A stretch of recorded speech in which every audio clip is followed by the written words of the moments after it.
This is Can I Laugh on Your Shoulder?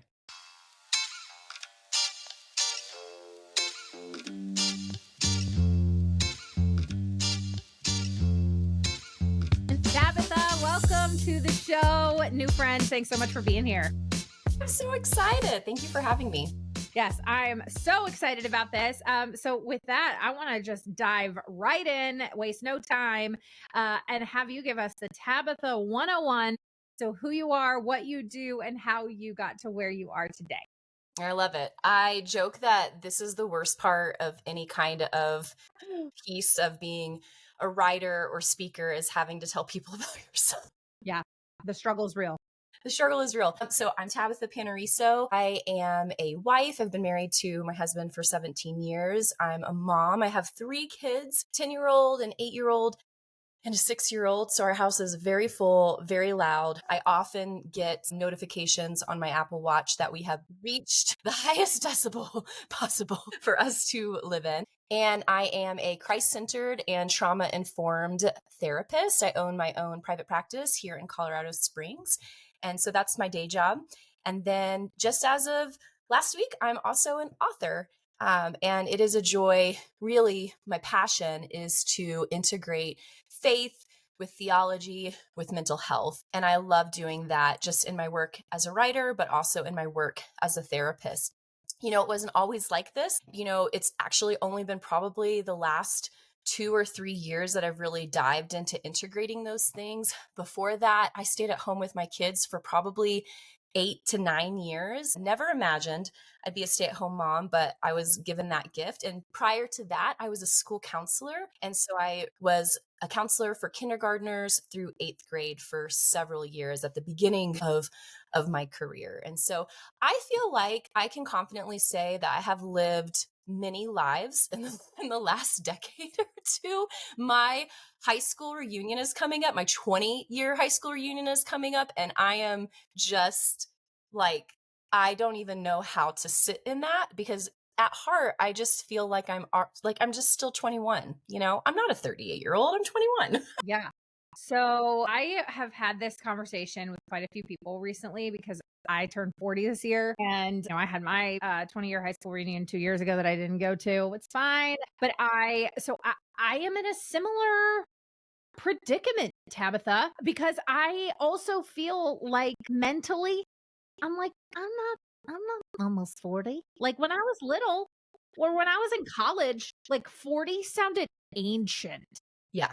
Ancient. And now I'm like, no, I got it. I'm still young. I'm still hip. Tabitha, you are young and hip. And I think so. yeah. But it's interesting. And I think this is just like a common human experience because my dad turned 80 last year. I talk about him on my show a lot. And I asked my dad this question. I said, Dad, like, do you feel 80? Like, 80s. What did he say? And he said, honestly, like physically, he's like, from time to time, yes, physically. But he said mentally, he said, Molly, I kid you not. He said, I'm 26 in my head. And it was really interesting to hear my dad say that. And he's like, I think it's really hard for your brain to catch up with your body.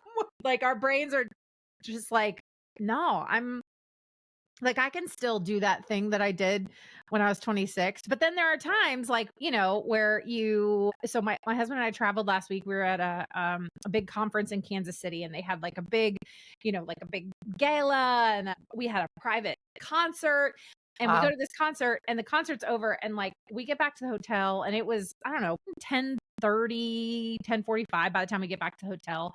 And I was like, I'm going to bed. Like, I'm so tired. There were people there, like at the concert, they all went out afterwards. Like they all went to a speakeasy or they're like going out, exploring the city. And I'm like, hard ass. Who are you people? Go drink water, go to sleep. And then you have Instagram, which will also personally salt you. I don't know if you've seen these memes where they'll take a picture of the mom from Home Alone and be like, do you know that she's 40? And I'm like, what? No, Catherine O'Hara was like 36 when she filmed Home Alone. I'm like, absolutely not. But here's actually the one that made me feel worse is Marv The guy who's Marv, he was Yeah. 32. No, that's not possible. Yes. No. Yes. Yes. And then my husband and I are watching Seinfeld right now. Like we Oh, I started love at that. season 1 and we're like, into season, I don't know, 7 or 8 at this point. But like when they were filming, like George Alexander, like George Costanza, or George Jason Alexander, George Costanza was like in his mid 30s. Like, That's fun. yes. I'm like, no, how are you younger than me? We're gonna end that on some denial. And I I'm know. not gonna buy in. I know. Well, anyway, I feel like actually we are doing the Lord's work right now, Tabitha. We are helping people listening right now feel less alone. But Not yes, alone. you are not alone. Yeah. But I actually really, I don't know, what sort of psychologist or whatever studies this stuff, but like, I would love to survey just like an incredibly large amount of people who are over the age of, let's say, over 35, and say, like, what is your mental age? Like, how old are you in your mind? Because I just feel like there's a disconnect. I wonder if I read once that time does feel differently for you the older that you get, and maybe that translates somehow to how you perceive your internal world versus your external world. I have to say, this is actually like really deep. It has nothing to do with your book. No. But I'm really glad that you brought it up. And I'm really glad that we're talking about it because While I was getting through my master's degree, Seinfeld and pizza rolls are actually what kept me alive. And so to this day, I'm an avid Seinfeld fan. I have 2 dogs and their names are Cosmo and Newman after Cosmo Kramer. Tabitha, we are meant to be friends. Yeah. Seinfeld, it's got a special place in my heart. Okay. So I'm going to follow one little quick rabbit trail and then I promise we're going to talk about your book. Okay, deal. I won't divulge too much because it would be like, I feel like I would be in violation. However, I just feel like I got to talk to somebody who like knows Seinfeld. Mm-hmm. So, so my husband and his best friend, like they were college roommates. They love Seinfeld. And then his best friend's wife, like also my friend. And so the 4 of us, we have a text thread and it is literally titled Seinfeld Plots. What? And the only way that we communicate, this is one of those like really weird things where the only way that we communicate with the 4 of us is in Seinfeld Plots. So so we take this really seriously and we've been doing it for years. So the 4 of us, this group chat, like the only way we update each other on like things that are going on in our lives is like, is through Seinfeld Plots. And so I'm going to just like give you an example. Please do. I want to be part of this. But then we will take it a step further. Well, actually, John's friend has taken it a step further where he does like, he puts together books with like dialogue and like season 1 of our Seinfeld.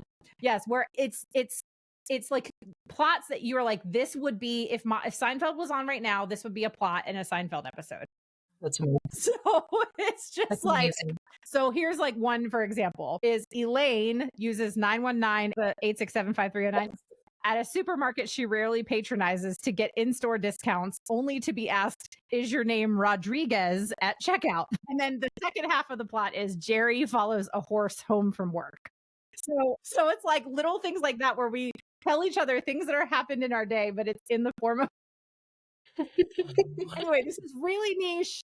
Again, I won't divulge beyond that, but it is, the reason I'm sharing it with you is 1, because it's funny, but 2, if you have friends in your life that are Seinfeld fans, you should also do something low key like that, where when there's like massive like political or national things happening in the world, that is when we will send each other Seinfeld memes, because we just feel like Seinfeld covers everything and anything. I mean, legitimately, it just does. Yeah, I'm just telling you, like there are so many things that you can just communicate. And so then it becomes a fun game of like, wait, who in this story is Elaine? Who in this story is Jerry? Like I'm usually Elaine, or my friend's wife is usually Elaine. But then we'll sometimes like throw in like D-level Seinfeld characters like Bob Sacamano.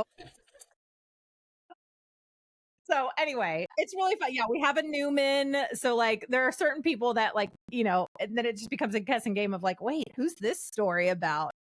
This is excellent. And I just feel No. like I need to rise to the occasion that you Yeah. are presenting You today. take it very, very seriously. Anyway, I share that story again because it's funny and it's silly, but I actually think that there's like this like fun, deep piece to it where it's like you when you have those little things that you do in relationships that are kind of like unique to you, there's something about it that just bonds you to these people. It's like no one else is going to understand this, but I'm Yes. glad that you do. It reminds me just, I will share this story real quick and then we can Please. move on. But I'm obsessed with craft fairs and farmers markets. Yeah. And I went to one in December and there was a bread place there and they were selling chocolate babka. And I freaked out. I was like, I've never had babka before. This is a Seinfeld episode. I need to buy this. So I bought the chocolate babka and it was the only one left. It was the only chocolate babka that they had. Your So Bob. then I'm like wandering around and this lady looks at me and she's like, oh my gosh, is that chocolate babka? And I said, yes, it is. She's like, I could punch you in the face right now and steal that and run away. And I said, that sounds a little bit like a Seinfeld episode. She's like, yeah, it pretty much is. That's your babka. You say that's my babka, and then my rye bread. It was my rye bread. Seinfeld people meeting each other in the wild. Oh my gosh. Okay. Well, this is absolutely fantastic. Maybe Tabitha, maybe we have the birth of a podcast. I don't know. Ooh, I don't know yes, where we please. just like do Seinfeld class. Anyway, okay, so let's talk about your book because I really love this, and there are a couple things about it that I just really, really wanted to dive into because I think it's, man, I don't know. I think this is a topic that rejection is a topic that is relevant really at any time in history, but there's something about it in this, like, not to like overuse the term post pandemic culture, but I really do think that it is even a little bit more heightened.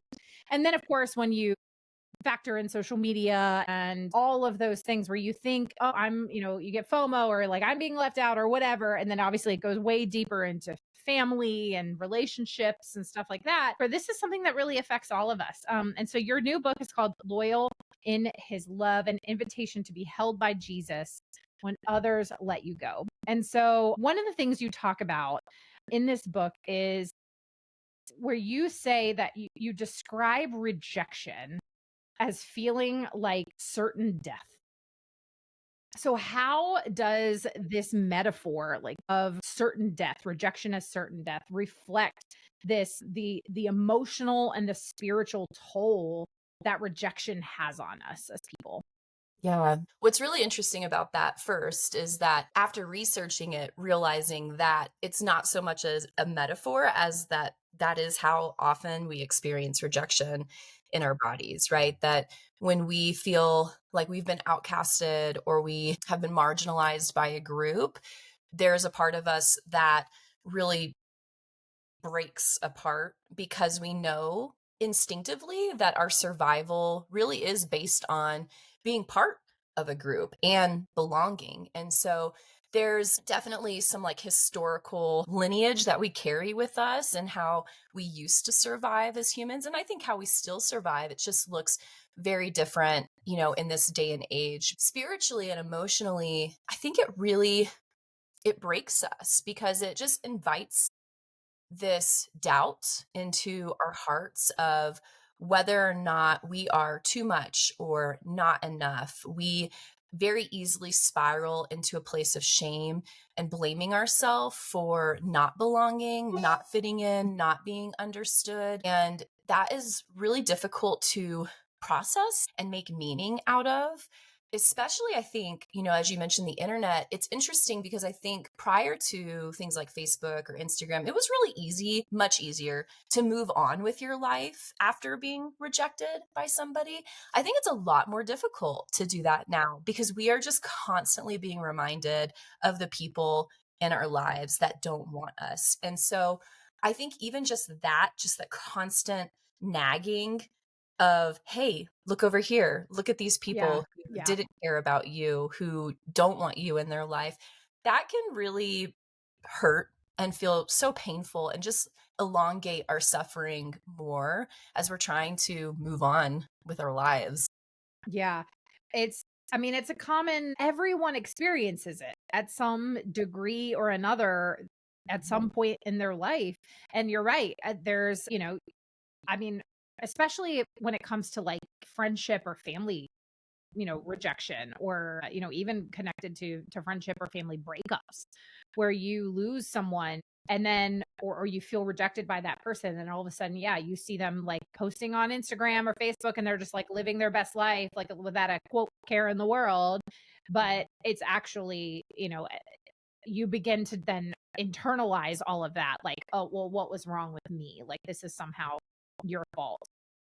And so you tell this story in your book about when you found baby pictures at your grandmother's house, and how that was this really defining, profound moment for you that kind of redefined your understanding of what it meant to be held, what it meant to be accepted, and to be loved. And I would love for you to share that story, because I just felt like it was so powerful. Yeah.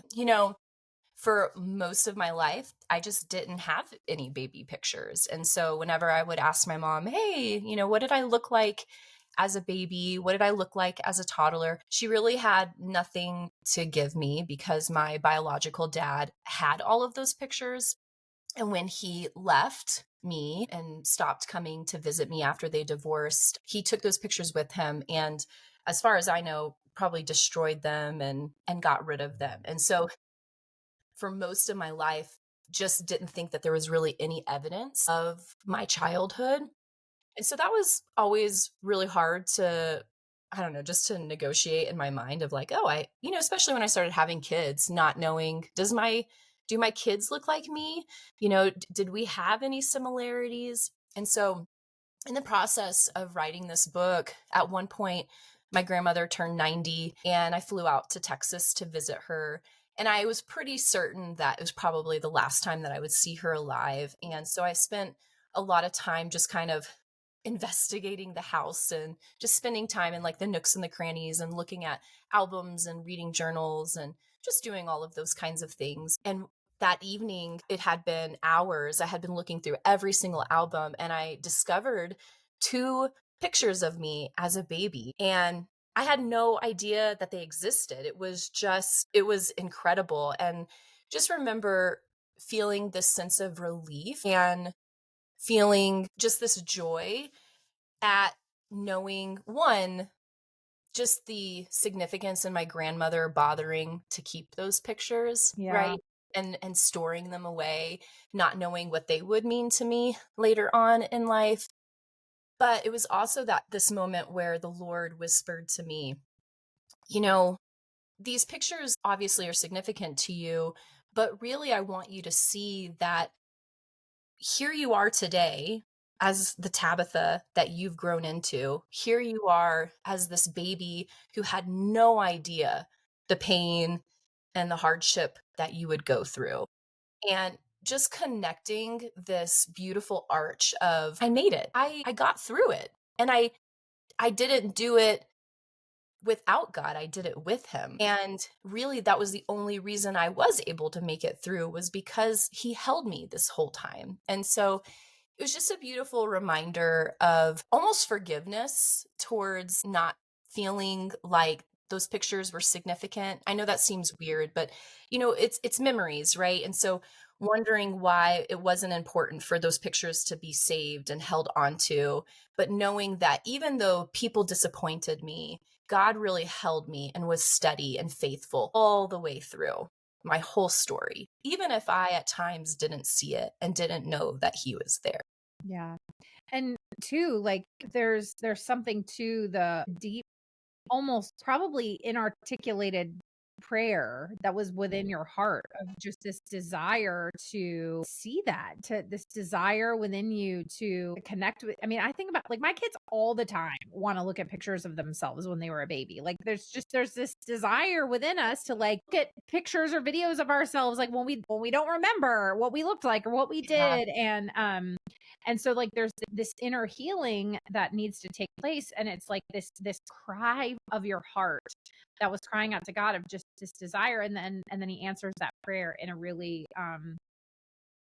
really just intimate and personal way. Well, and so with that, the through line of this book, obviously, we talk a lot about rejection, but what you're really diving deep into is how we can compare our own experience of rejection to the journey that Christ went on.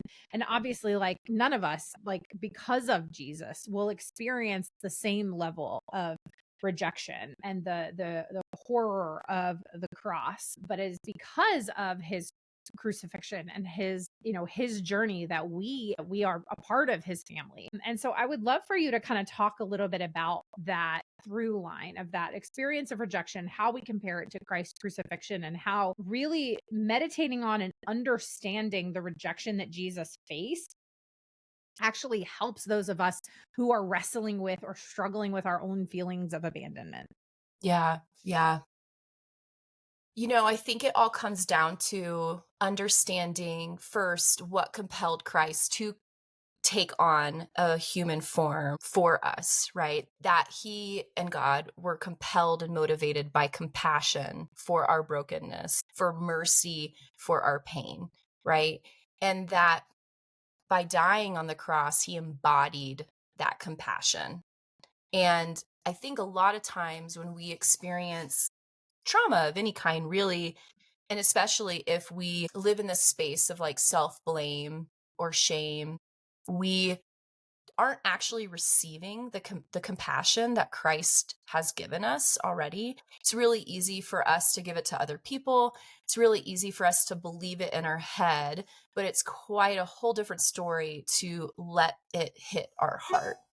And so for me, that was a moment of realizing, oh, I believe in God. I believe that Jesus died for me, but I'm not actually receiving the work that he did on the cross for me.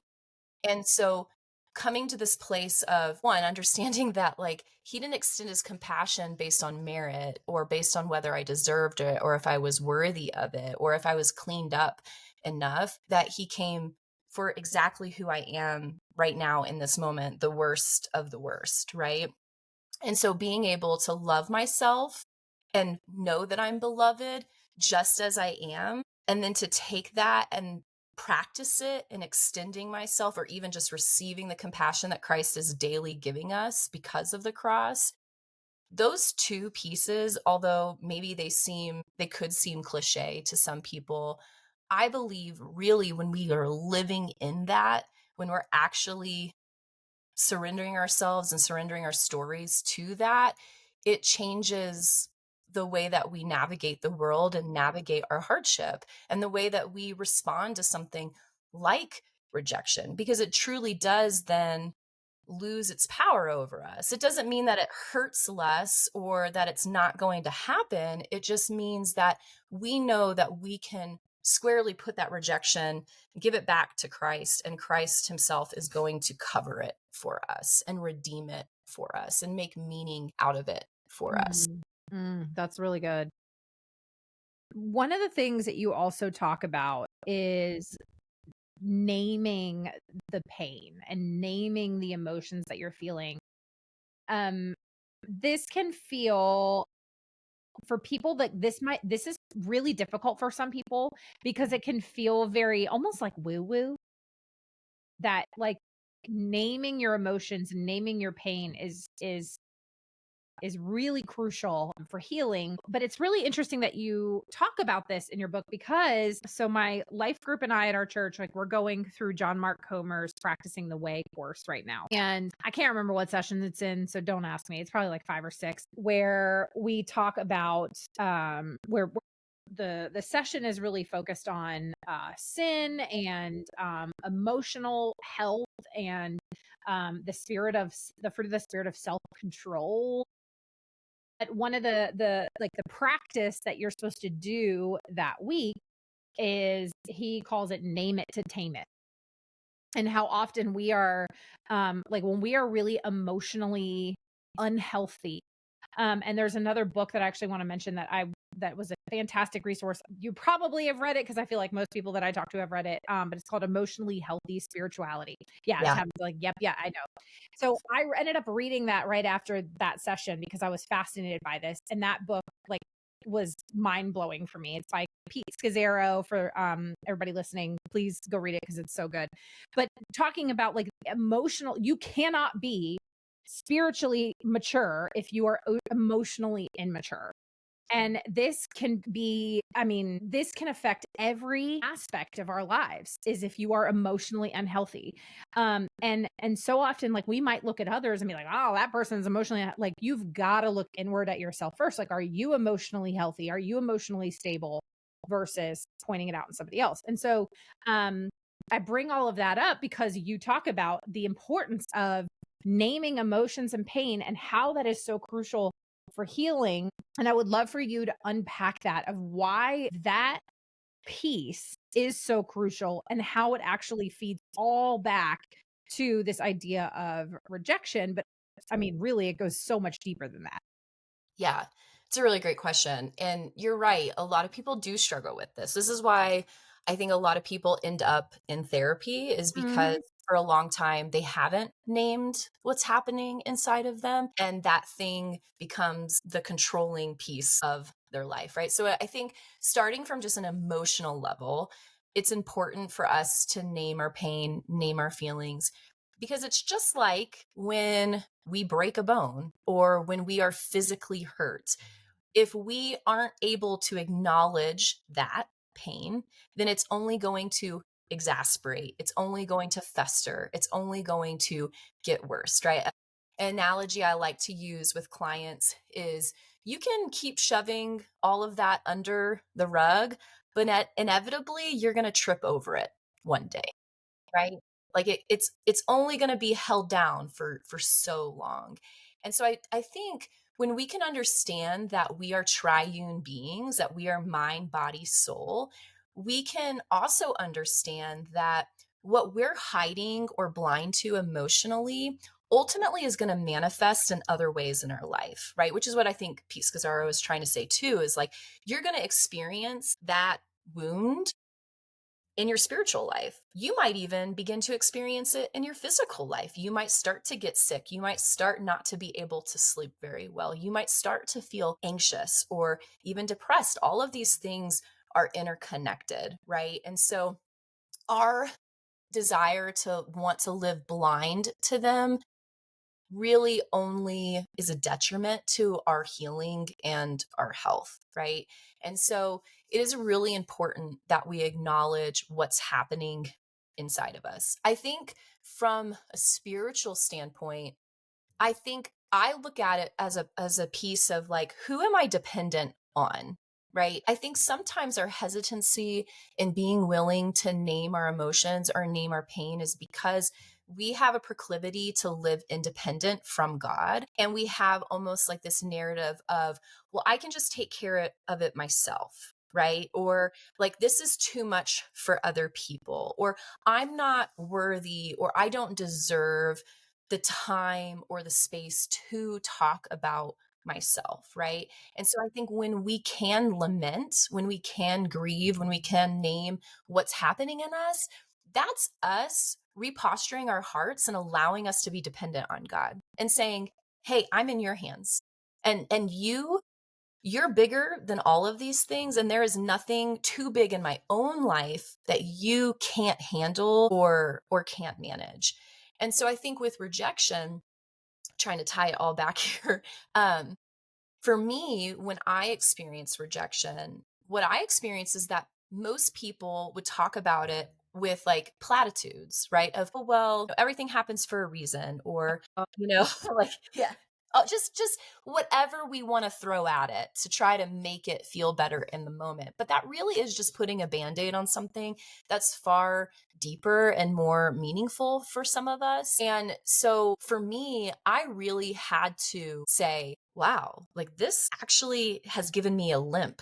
Like this is actually affecting the way that I am in my marriage. This is changing the way that I act with my kids. really kind of hinders how close I let people get to me. And once I was able to acknowledge it, it's like your eyes just are wide open and suddenly you can't ignore how it's operating in your life anymore. And then that is inviting the Lord in to say, okay, God, I see it. So what are we going to do about it? What are we Yes, going to do about it, God? absolutely. And I'll tell you, like, this technique, or this practice has helped me in my parenting so much. Mm. Because I don't know about you, and I don't know about anybody listening, but I have some children with some big feelings. Yep. And sometimes those big feelings can really be real big. And even though the thing causing the big feeling is real small. And True. but I will tell you, like, this is something that I have tried to put into practice with my kids is I'll just be like, can you, and I'm not like one of those like gentle parenting people. Like sometimes I think there's a time to be like, all right, buckle up, let's go. Like Yeah. life is not going to gentle parent you. So it's time to put our big kid panties on. But I will tell you that there are times where it's the big feelings are real in their eyes, and so helping them just work through that where I say, "Hey, what are you feeling right now? Like I need you to just tell me what it is. Whether you're angry, you're frustrated, you're jealous, you're envious, like I don't care what the feeling is. I just need you to say it out loud." And then we, just by doing the practice of saying, like, I'm angry and frustrated at my brother, at my sister right now because of XYZ. And I am feeling envious, or I'm feeling jealous, or I'm feeling whatever. There's something about just naming it where automatically you just start to come down a little bit and you start to think like, okay. And then I'll say like, okay, well, what caused that? Like what is real and what's not in this situation? Where sometimes, yes, there is real pain, there is real rejection, but a lot of times it's sometimes even just perceived. Yeah. So it's like, oh, well, I am angry or frustrated or jealous or envious or whatever because I am perceiving that this is how this person is treating me or viewing me. And so naming what is real and what is perceived is so important. And I'm telling you, it's helped me in my own like emotional and spiritual health, but it has helped me with my kids so much. It's so true. I think naming it helps you, for lack of a better word, master it, right? It puts you back into the driver's seat versus letting the emotion be the one that's controlling your actions. And on the opposite side of that, I also have big feelings as a mom too. And there are times where I am like at my wit's end, and my husband and I, as of like last year, we have really tried to communicate how we feel to our kids. So saying, hey, I'm beginning to feel really frustrated right now about whatever, insert here. And not only does that help, like you said, calm me down, but then it also is a temperature check for my kids too of this is what's happening and how am I engaging or participating in, like, what's my role in this Right, a little right. bit, right? Not to give them the responsibility of our feelings, but just to acknowledge like, hey, we're a group and a system and we affect and impact one another. And so like, how can we manage and get through this together Yeah. too? Yeah. Well, and then this actually kind of, because we're running out of time, but there's so many things I want to touch on. But this actually does lead me to, I think it's a perfect segue to kind of one of the last questions I wanted to ask. And that's how we can, as adults, take this concept of working through our feelings of rejection, working through being rejected, working through naming our emotions and our pain, and how we can actually help our kids through this. And the reason I wanted to, and I feel like this question, especially for people listening who don't have children, I actually think that sometimes when we think about it and how would we help a child through this, we can actually help ourselves through it. Because more often than not, the technique for the kid is going to help the adult just as much. But I think especially in a society and a culture that has tended to swing the pendulum a little in the opposite direction of like where, our generation kind of grew up in the like you're fine. Take a salt tablet. You're going to be all right. Like, just get over it. Don't really talk about your feelings. Don't really talk about it. Just sweep it under the rug and then until you trip over it. To there is almost this swing in the other direction where it's like we're coddling kids to an extent. We're kind of trying to, like, us as parents are trying to intervene on their behalf too much. And so this is something that I'm like really working through with my kids, and I think about it for myself. And so I would love for you to share just how we as adults who experience these very real feelings and pain, how we help our kids through this stuff in a way that is practical, that isn't necessarily, that's not coddling them, while also not just being like, if you're fine, take a salt tablet. I don't know that anyone's ever told me to take a salt tablet. Really? Just my family. You're fine. Take a salt tablet. By the way, just on record, I've never taken a salt tablet. It's just like great. So everyone knows. Just like one of those. When I was a teenager, I would just go hide in my room and watch the country music television channel and cry under my yeah, singing Celine Dion's "All by Myself." Hey, that was always a really good one too. Don't wanna be. Yeah. Oh yeah. Okay. Anyway, sorry. I think it's twofold. You're right. We do pendulum swing from extreme to extreme, right? As parents, because we're trying to make up for the places where we feel like our parents may have failed us a little bit, right? And I think it really is about combining the two. Think when it comes to any heavy emotion and experience, it really is important for us as parents to be willing to sit in it. Our kids don't want us to always fix what they're feeling. They just want to be understood, and they want to be known, and they want to know that they have a safe place to come back to. And as a parent, that is probably the best thing that we can offer them in our relationship, is for them to feel safe, for them to feel seen, and for them to know that they can find in us this soothing personality, right? Dan Siegel talks about that, about how that really is about how we can create healthy relationships with our kids. And I think even as adults, we need that too, right? I think the second part of that is really pointing our kids back to Christ over and over again, right? And I think our proclivity as parents is to want to play the role as savior in our kids' lives, and to be the one to make it better, to be the one who can offer all of the knowledge, all of the wisdom, all of the support. And I think it's important for our kids, as they experience rejection and will continue to experience rejection, is to point them to something that is long lasting, point them to something that's eternal, that is steady, and that is faithful. And that is really the point of this book, right? Is that ultimately, in my own story, it's not that people fixed the pain for me. In fact, I really felt like I experienced the opposite of that. Sure, there were relationships that helped heal, but ultimately at the end of the day, the only way I was able to heal through all of this was being able to reposture my heart and say, oh Lord, like, you're the one who's been with me through it all. You're the one whose opinion matters most here. I am beloved, and you are steady through it all, even when I make mistakes, even when I'm dumb and stupid, right? Like, and so I think reminding our kids where their true value lies and where their true worth lies, that is the greatest gift that we can give them, because the world is going to change. Their job is going to change. They are going to fail. They might experience some horrible things, right? They might go through a divorce. They might watch someone they love pass away, right? Like, these things are probably going to happen to them.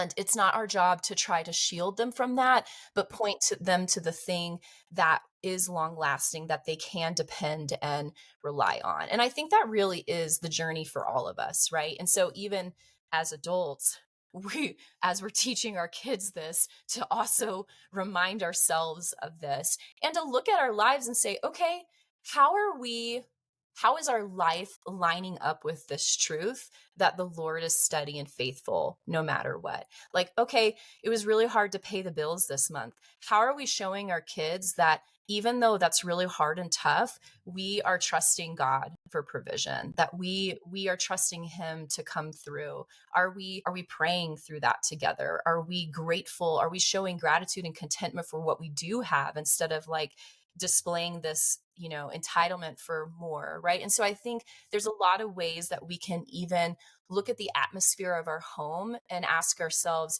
in what ways are we putting Christ at the center of our value and our worth as a family? And how do we prioritize him in everything that we do?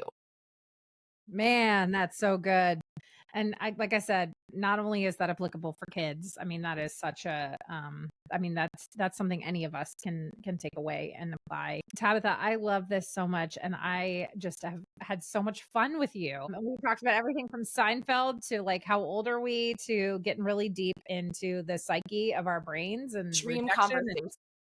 It's exactly the kind of conversation I love having on this show, is just running the gamut and following the rabbit, but also just like really getting deep into some practical stuff and practical wisdom. So for the listeners, I will obviously have Tabitha's contact information, like her social media, all that stuff in the show notes, along with a link to snag her book, Loyal in His Love. Tabitha, thank you so much for being here, and go get this book now, everyone.